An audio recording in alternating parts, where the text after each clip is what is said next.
आज के सेशन में हम लोग स्टेट एंड फाइनेंशियल इमरजेंसी से रिलेटेड प्रोविजन डिस्कस करेंगे। पार्ट फर्स्ट में हमने नेशनल इमरजेंसी के बारे में डिस्कस कर रखा है, जिन्होंने में पार्ट 2 में हम स्टेट एंड फाइनेंशियल इमरजेंसी देखेंगे। ये इमरजेंसी प्रोविज़न हमारे कॉन्स्टिट्यूशन के किस पार्ट में दिया गया है? तो ये हमारे इंडियन कॉन्स्टिट्यूशन के पार्ट 18 में दिया गया है।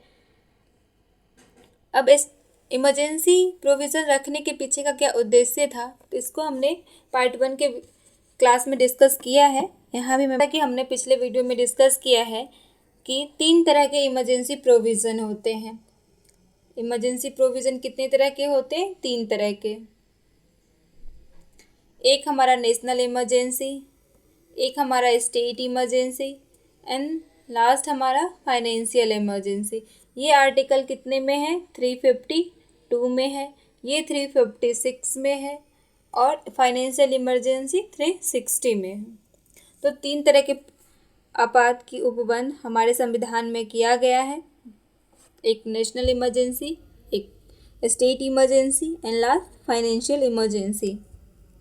तो हमने नेशनल इमरजेंसी डिस्कस कर रखा है, तो आज हम डिस्कस करेंगे state emergency and financial emergency. तो चलिए स्टार्ट करते हैं। State emergency article 356। State emergency जिसे हम प्रेसिडेंशियल रूल भी कहते हैं, ये आर्टिकल 356 जनरली प्रेसिडेंशियल रूल के नाम से ही जाना जाता है। प्रेसिडेंट्स रूल, राष्ट्रपति शासन। तो देखिए, state emergency also known as president's rule. ये जो स्टेट इमरजेंसी है वो प्रेसिडेंट्स रूल यानी राष्ट्रपति शासन के नाम से भी जाना जाता है। Is a constitutional mechanism invoked when the constitutional machinery of a state fail. ये कब लागू होता है? जब कॉन्स्टिट्यूशनल मशीनरी फेल हो जाता है। कहाँ का? स्टेट का। तब स्टेट इमरजेंसी लागू होता है। Govern by article 356 of the Indian constitution. ये presidential rule state emergency article 356 में गवर्न है। This provision empowers the President of India to impose central rule in a state on the recommendation of the governor। ये जो state emergency का provision वो कौन impose करते हैं? तो president of India. President of India central rule in a state on the recommendation of the governor. President of India ये जो इम्पोज करते हैं स्टेट इमरजेंसी, वो खुद के सेटिस्फेक्शन से नहीं करते, वो गवर्नर के रिकमेंडेशन से करते हैं। जब किसी स्टेट की मशीनरी फेल होती है, कॉन्स्टिट्यूशनल मशीनरी, तो वहाँ के जो गवर्नर होते हैं वो सिफारिश करते हैं राष्ट्रपति से, रिकमेंडेशन भेजते हैं कि वहाँ की उस राज्य की शासन व्यवस्था संविधान के अनुसार नहीं चल रही है, इसीलिए वहाँ राष्ट्रपति शासन की आवश्यकता है। तो राष्ट्रपति वहाँ राष्ट्रपति शासन लगाते हैं, यानी स्टेट इमरजेंसी लागू हो जाता है, उसे ही हम राष्ट्रपति शासन कहते हैं। चलिए अब हम कॉन्स्टिट्यूशनल प्रोविज़न देखते हैं, क्या संवैधानिक प्रावधान दिया गया है स्टेट इमरजेंसी राष्ट्रपति शासन से रिलेटेड। तो इसके 2 फॉर्म हैं, एक आर्टिकल 356 में देखने को मिलते हैं और एक आर्टिकल 365। तो आखिर 356 और 365 कहता क्या है? तो आर्टिकल 356 कह रहा है कि failure of constitutional machinery in states. Grounds क्या है? स्टेट इमरजेंसी के ग्राउंड्स क्या है? किन आधार पे स्टेट इमरजेंसी लगाए जाते हैं? तो लगाते कौन है? प्रेसिडेंट। और किन ग्राउंड्स पे लगाते हैं? तो पहला है failure of constitutional machinery in states. ये आर्टिकल 356 बात करती है कि जब राज्य में संवैधानिक तंत्र विफल हो जाता है तब राष्ट्रपति शासन लागू करते हैं उस राज्य में, और किनके रिकमेंडेशन पे? वहाँ के गवर्नर के रिकमेंडेशन से। If the president on receipt of a report from the governor of a state और अदरवाइज, गवर्नर की रिकमेंडेशन से या फिर अन्यथा राष्ट्रपति को ये रिपोर्ट मिलती है या फिर वो सेटिस्फाई हो जाते हैं that the governance of the state cannot be carried on in accordance with the provision of the constitution, ही में यदि राष्ट्रपति को राज्यपाल की रिपोर्ट या अन्य माध्यम से यह संतोष हो जाता है या संतुष्टि हो जाती है, वो सेटिस्फाई हो जाते हैं कौन? राष्ट्रपति, कि राज्य की शासन व्यवस्था संविधान के अनुसार नहीं चल रही है, तो वह क्या करेंगे? जब उन्हें राष्ट्रपति को या तो रिपोर्ट मिल जाती है गवर्नर के द्वारा या फिर वो सेटिस्फाई हो जाते हैं अन्यथा, तो फिर वो क्या करते हैं? तो हमने देखा कि वो स्टेट इमरजेंसी के प्रोविज़न लागू कर देते, राष्ट्रपति शासन लागू कर देते उस राज्य में। तो कैसे, आखिर वो क्या करते हैं? तो ही मे एज्यूम टू हिमसेल्फ ऑल और any of the functions of the government of the state. तो राष्ट्रपति शासन लागू करते हैं, स्टेट इमरजेंसी लागू हो जाती है, यानी कि राज्य सरकार के सभी या कुछ कार्य अपने अधीन ले सकते हैं। राष्ट्रपति क्या कर सकते हैं स्टेट इमरजेंसी प्रोविज़न लागू करके? वो राज्य सरकार के सभी या कुछ कार्य अपने कंट्रोल में ले सकते हैं। अब नेक्स्ट है कि declare that the powers of the legislature of the state shall be exercisable by और under the authority of parliament, यानी राज्य विधानमंडल की शक्तियों को संसद के अधीन घोषित कर सकते हैं। यानी कि जो स्टेट लेजिस्लेचर का जो वर्क होता है, जो पावर होते हैं, जैसे जो भी लॉज वगैरह बनाने के जो भी एडमिनिस्ट्रेशन पावर होते हैं, एग्जीक्यूटिव पावर होते हैं, उन सभी को संसद अपने अधीन घोषित कर लेती है। यानी जो स्टेट लेजिस्लेचर का वर्क होता है उस टाइम पे, स्टेट लेजिस्लेचर के वर्क को कौन करेगी उस टाइम पे? पार्लियामेंट करेगी। यानी कि राष्ट्रपति जब स्टेट इमरजेंसी लागू कर देते हैं तो पहला हमने देखा कि राज्य सरकार के कुछ कार्य या सभी अपने कंट्रोल में ले लेती है।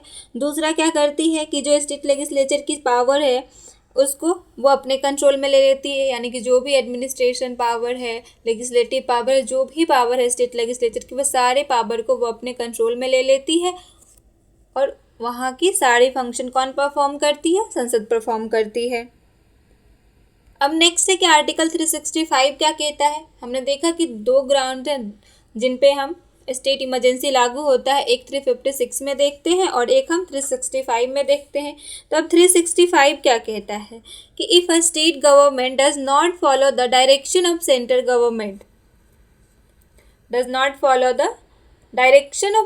गवर्नमेंट, यानी जो केंद्रीय सरकार है, पार्लियामेंट, यूनियन जो डायरेक्शन देती है स्टेट गवर्नमेंट को, वो वो नहीं करती है, उनके उस डायरेक्शन को फॉलो नहीं करती है, इग्नोर कर देती है, देन जो हमारी पार्लियामेंट है, सेंट्रल गवर्नमेंट है, ऐसा प्रिज्यूम करेगी कि वहाँ की शासन व्यवस्था, उस राज्य की शासन व्यवस्था विफल हो गई है, वो संविधान के अकॉर्डिंग अपने वर्क को परफॉर्म नहीं कर पा रही है। तो ऐसा वो प्रिज्यूम कर सकती है और फिर वहाँ पे राष्ट्रपति शासन लागू कर सकती है, इम्पोज कर सकती है। अब हम नेक्स्ट देखते हैं कि पार्लियामेंट्री अप्रूवल एंड ड्यूरेशन। ये जो स्टेट इमरजेंसी लागू होती है तो उसका क्या ड्यूरेशन होता है और पार्लियामेंट अप्रूवल मिलना चाहिए, नहीं मिलना चाहिए, कितने दिनों के अंदर मिलना चाहिए जब वो इमरजेंसी लागू हो जाती है। तो उसके बाद तो अभी हम इन टॉपिक पर डिस्कस करेंगे कि parliamentary approval and duration. Approval देखते हैं हम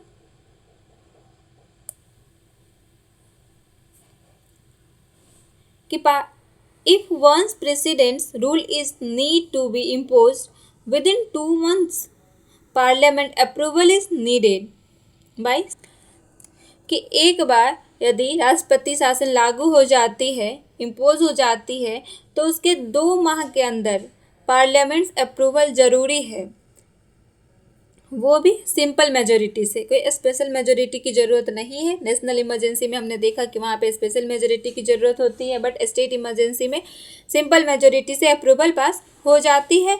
और जब राष्ट्रपति शासन इम्पोज हो जाता है तो उसके 2 माह के अंदर पार्लियामेंट अप्रूवल नीड होती है। Then is impose for 6 month, और जब पार्लियामेंट अप्रूवल मिल जाती है तब ये स्टेट इमरजेंसी के जो प्रोविज़न है, जो आपात स्थिति लागू हुई है, उसका ड्यूरेशन 6 मंथ का हो जाता है। और अगर अप्रूवल ना मिले तो वो 2 माह का होता है और वहीं पे वो 2 माह के बाद समाप्त हो जाता है। वो प्रोविज़न जो इमरजेंसी आपात लागू हुए हैं वो अपास्त हो जाते हैं, रद्द हो जाते हैं। अब ये जो स्टेट इमरजेंसी है वो कितने दिनों तक एक्सटेंड कर सकते हैं, इसको हम कितने दिनों तक लागू कर सकते हैं। जैसे हमने पिछले वीडियो में देखा कि नेशनल इमरजेंसी इनडेफिनेटली अनंत काल तक उसे हम लागू कर सकते हैं, बट उसमें है कि 6 माह पे 6 माह पे उसका अप्रूवल चाहिए संसद के दोनों सदन से। अप्रूवल 6 माह पे करा के और उसे हम अनंत समय के लिए लागू कर सकते हैं नेशनल इमरजेंसी को, जब तक ज़रूरत है। और स्टेट इमरजेंसी को हम मैक्सिमम एक्सटेंड 3 इयर्स तक कर सकते, इससे ज़्यादा नहीं कर सकते। वो भी subject to approval every 6 month by both houses of parliament. 3 years तक एक्सटेंड कर सकते हैं, लेकिन 6 मंथ एवरी 6 मंथ्स पे उसे अप्रूवल की ज़रूरत होगी दो पार्लियामेंट के दोनों हाउसेज से, राज्यसभा और लोकसभा दोनों से। अगर लोकसभा उस टाइम नहीं है, विघटित हो चुकी है और राज्यसभा ने उस पर अप्रूवल दे दिया है, तो जब लोकसभा आएगी तब उसके गठन के 30 दिन के अंदर अप्रूवल नीड है, आवश्यक है, अन्यथा यह स्वतः ही रद्द हो जाएगी। अब beyond 1 year further extension is possible only under 2 condition. हम 1 ईयर फर्दर एक्सटेंशन कर सकते हैं, लेकिन इसके 2 कंडीशन है। अगर ये दोनों कंडीशन फुलफिल होती है तो हम इसे बियॉन्ड 1 ईयर और फर्दर एक्सटेंड कर सकते हैं। अब ये 2 कंडीशन कौन सा है उसको भी देखेंगे। चलिए तो हम देखते हैं 1 ईयर फर्दर एक्सटेंशन के लिए कौन से 2 कंडीशन है। तो पहला है a national emergency is in operation, यानी कि जो राष्ट्रीय आपात है, नेशनल इमरजेंसी, वो ऑपरेशन में होना चाहिए, तभी हम 1 ईयर और फर्दर एक्सटेंड कर सकते हैं। और दूसरा है कि the election commission certifies that election can not be held in the state. जो इलेक्शन कमीशन है वो सर्टिफाई कर देती है कि वहाँ पे इलेक्शन हेल्ड कराना पॉसिबल नहीं है उस राज्य में, इसीलिए आपात की स्थिति लागू रहना आवश्यक है। देन हम 1 ईयर फर्दर एक्सटेंड कर सकते हैं। ओके, किस स्थिति में हम फर्दर एक्सटेंड कर सकते हैं 1 ईयर के लिए? तो first, national emergency is in operation, and second is election commission certifies that election can not be held in the state. तो इसीलिए आवश्यक है कि वहाँ पे प्रोविज़न, इमरजेंसी प्रोविज़न लागू होने चाहिए, तो हम फर्दर 1 ईयर एक्सटेंड कर सकते हैं। अब हमने ग्राउंड प्रोसीजर ये सब ऊपर डिस्कस कर चुका है, लेकिन एक शॉर्ट समरी में मैं आपको फिर से बता रही हूँ कि ग्राउंड ऑफ इम्पोजिशन क्या है इसका, स्टेट इमरजेंसी का। तो break down of law and order, दूसरा है हमारा non compliance with constitutional direction 56 में है, और दूसरा 365 में है। और प्रोसीजर क्या? प्रोसीजर यही है कि गवर्नर रिपोर्ट या फिर प्रेसिडेंशियल सेटिस्फेक्शन। अब सेटिस्फेक्शन से रिलेटेड ये नहीं है कि वो उनका सेल्फ सेटिस्फेक्शन, मंत्रिमंडल की सेटिस्फेक्शन यानी council of minister, prime minister और उनके काउंसिल ऑफ मिनिस्टर की सेटिस्फेक्शन ही प्रेसिडेंशियल सेटिस्फेक्शन कहलाता है। प्रोसीजर में तीसरा है प्रोक्लेमेशन, यानी कि जब गवर्नर रिपोर्ट या प्रेसिडेंशियल सेटिस्फेक्शन हो जाता है तो प्रोक्लेमेशन इशू होता है, और उसके बाद हमें पार्लियामेंट अप्रूवल की जरूरत पड़ती है 2 मंथ्स के अंदर, और जब पार्लियामेंट्री अप्रूवल मिल जाता है तो उसका ड्यूरेशन 6 मंथ का हो जाता है। अब नेक्स्ट है हमारा इफेक्ट्स ऑफ प्रेसिडेंशियल रूल। ये जो राष्ट्रपति शासन लागू होता है स्टेट इमरजेंसी, उसका इफेक्ट क्या क्या है, आखिर क्या प्रभाव पड़ता है, तो चलिए देखते हैं। पहले है स्टेट एग्जीक्यूटिव सस्पेंड, यानी स्टेट की जो एग्जीक्यूटिव पावर है वो सस्पेंड हो जाती है, और सारी पावर कहाँ चली जाती है? यूनियन के पास, यानी राज्य कार्यपालिका निलंबित हो जाती है, सस्पेंड हो जाती है। मुख्यमंत्री वो मंत्रिपरिषद पद से हट जाते हैं, और सारे पावर कहाँ चले जाते हैं? पार्लियामेंट के पास चली जाती है, सेंट्रल गवर्नमेंट के पास चली जाती है। दूसरा है प्रेसिडेंट एज्यूम एक्सिक्यूटिव पावर, यानी राष्ट्रपति को कार्यपालिका की शक्ति, जो सामान्यतः राज्यपाल के माध्यम से प्रयोग की जाती है, यानी कि जो राज्य में जो एग्जीक्यूटिव पावर होती है वो राज्यपाल वहाँ प्रयोग करते हैं उस एग्जीक्यूटिव पावर की, वो राष्ट्रपति को चली जाती है। वो गवर्नर की जो एग्जीक्यूटिव पावर होती है वो भी राज्यपाल की जो एग्जीक्यूटिव पावर होती है वो चली जाती है पार्लियामेंट के पास। ठीक, अब आगे हमारा है कि लेजिस्लेटिव असेंबली सस्पेंडेड और डिसॉल्व्ड, विधानसभा भंग हो जाती है या फिर निलंबित हो जाती है जब राष्ट्रपति शासन लागू हो जाती है तब। Parliament makes laws for the state, अब जो स्टेट अपने लिए लॉ बनाती थी कुछ, वो भी लॉ कौन बनाएगी, वहां पे पार्लियामेंट बनाएगी। यानी इन शॉर्ट देखे हम कि जो एग्जीक्यूटिव स्टेट एग्जीक्यूटिव है वो पूरी तरह से सस्पेंड हो जाती है, और वहां किसका दबदबा हो जाता है, तो वहां यूनियन गवर्नमेंट की सरकार चलने लगती है। स्टेट एग्जीक्यूटिव की सारी पावर खत्म हो जाती है, लॉ मेकिंग पावर भी खत्म हो जाती है, और वो सारे पावर किसको चले जाते हैं, सेंट्रल गवर्नमेंट को चले जाते हैं। As president assume executive powers भी समाप्त हो जाती है, जो राज्यपाल का एग्जीक्यूटिव पावर होता है वो भी चले जाते हैं प्रेसिडेंट को, यानी पार्लियामेंट वहां स्टेट की एग्जीक्यूटिव पावर को पार्लियामेंट हैंडल करती है, और साथ ही विधानसभा भी भंग या निलंबित हो जाती है। अब हम देखते हैं कि स्टेट इमरजेंसी का जुडिशियल रिव्यू हो सकता है या नहीं हो सकता। जुडिशियल रिव्यू से रिलेटेड एक केस है, SR Bommai versus union of India 1994 का केस है। इसमें क्या कहा गया, इसमें supreme court laid down guideline on the imposition of article 356। इसमें सुप्रीम कोर्ट गाइडलाइन जारी करते हैं कि किस आधार पर आर्टिकल 356 इम्पोज होगी, ऐसी गाइडलाइन जारी करते हैं। और इसमें साथ ही साथ ये भी कहा गया कि न्यायिक समीक्षा संभव है, यानी कि जुडिशियल रिव्यू संभव है। जैसे पहले था इस SR Bommai versus union of India से पहले क्या था कि अगर पार्लियामेंट कुछ रूल नियम बना भी देती है, कोई इमरजेंसी लागू कर देती है वहां पे, तो उसका कोई जुडिशियल रिव्यू नहीं होता। कोई भी इमरजेंसी का, स्टेट इमरजेंसी का जहां मन मर्जी वहां लागू कर देती थी और उसका कोई जुडिशियल रिव्यू नहीं होता था।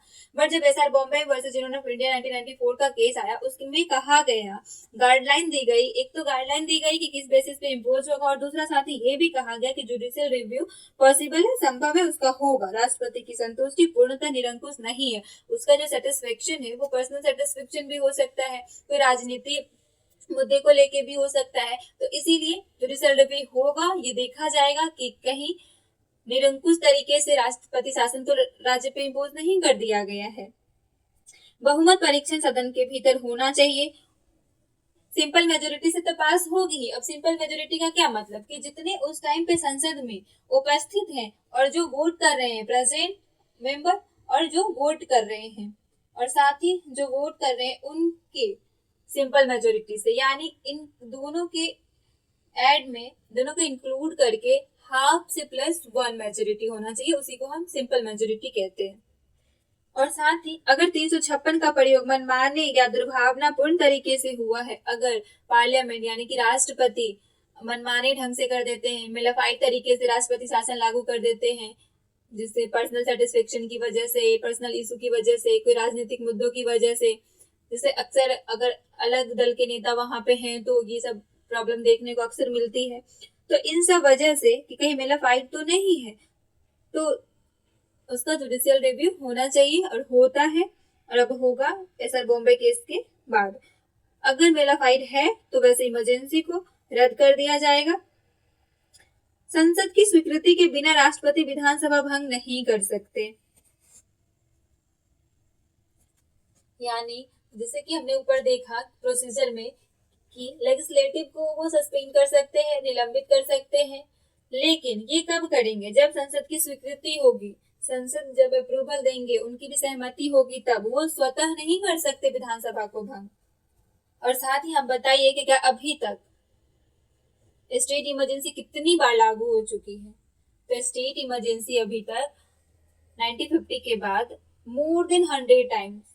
Now this days state emergency approx 150 approximately वो 200 के अप्रॉक्स इम्पोज हो चुकी है स्टेट इमरजेंसी। और इसका सबसे बड़ा रीजन ये होता है स्टेट इमरजेंसी का कि अलग अलग स्टेट में अलग अलग सरकार है, ये सबसे बड़ी रीजन होती है। अब कहीं अभी जैसे केंद्र में बीजेपी की सरकार है, बट स्टेट में कहीं कांग्रेस की आ जाती है, कहीं मेन रीजन होता है स्टेट इमरजेंसी लगाने का। अक्सर ये मेन रीजन देखने को मिलता है, क्योंकि इसकी वजह से पार्लियामेंट और स्टेट में बनती नहीं है। अक्सर चाहे फाइनेंशियल की वजह से प्रॉब्लम क्रिएट हो या फिर कोई कई सारी प्रॉब्लम क्रिएट होती है, जिसकी वजह से स्टेट इमरजेंसी अक्सर इम्पोज करने की जरूरत पड़ जाती है। वेरिएशन ऑफ गवर्नमेंट के कारण ऐसा देखने को अक्सर मिलता है। जबकि नेशनल इमरजेंसी कितने बार लागू हो चुकी है, तो 3 टाइम्स लागू हो चुकी है, और state emergency more than 100 approx 200 times state emergency impose हो चुकी है अभी तक। Basic emergency under Article 356 is a significant provision that ensure constitutional governance in the states. Article 356 के अंतर्गत राज्य आपातकाल यानी स्टेट इमरजेंसी एक महत्वपूर्ण संवैधानिक उपाय है, सिग्निफिकेंट प्रोविजन है, जो क्या करती है, राज्यों में संवैधानिक शासन की सुरक्षा सुनिश्चित करता है। वो क्या करता है, राज्य में इंश्योर करता है क्या, कॉन्स्टिट्यूशनल गवर्नेंस। कहाँ, स्टेट में इंश्योर करती है किस चीज को, कॉन्स्टिट्यूशनल गवर्नेंस को। However it's misuse can undermine federalism and democracy, लेकिन इसके दुरुपयोग से संघीय ढांचे और लोकतंत्र को नुकसान हो सकता है। जैसे अक्सर इसका मिसयूज कर दिया जाता है तो उससे हमारे फेडरलिज्म और डेमोक्रेसी को नुकसान हो सकता है। तो हमें ये सुनिश्चित करना है कि ऐसा ना हो और हमारा जो सॉवरेनिटी है, सॉवरेनिटी, यूनिटी,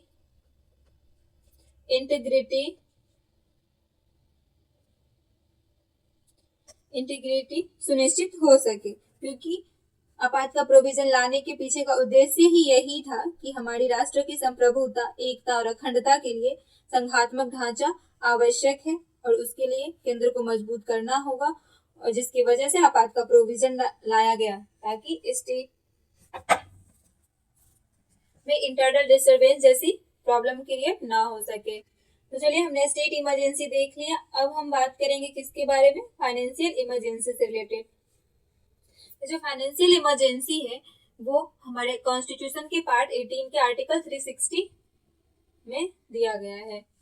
आर्टिकल 360 जो है वो फाइनेंशियल इमरजेंसी से रिलेटेड प्रोविजन है।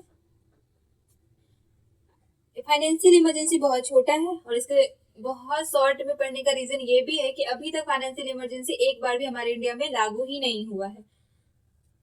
तो इससे रिलेटेड केस लॉज वगैरह भी बहुत कम देखने को मिलते हैं।